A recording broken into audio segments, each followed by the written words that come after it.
दादो शहर के कमर्शियल एरिया में रिंद शॉपिंग सेंटर की 21 दुकानों पर मुसल्लह अफराद की जानिब से कब्जा न हटाने के खिलाफ मुतासरा सेंटर के मालिक अली नवाज रिंद ने दादो प्रेस क्लब में प्रेस कॉन्फ्रेंस की।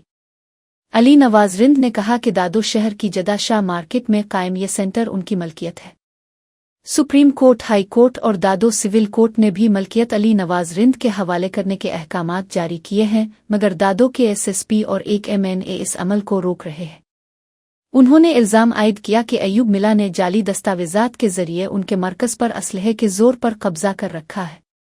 दादो सिविल जज की अदालत ने अदालती अहकामात पर अमल दरामद न करने पर डीआईजी हैदराबाद से एसएसपी दादो के खिलाफ कानूनी कार्रवाई की सिफारिश की है।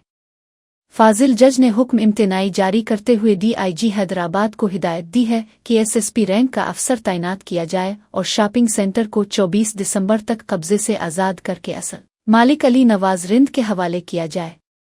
अली नवाज रिंद ने कहा कि वो अदालत पर मुकम्मल एतमाद रखते हैं और यकीन है कि इंसाफ फराहम किया जाएगा और कब्जा करने वालों के खिलाफ सख्त कानूनी कार्रवाई अमल में आएगी।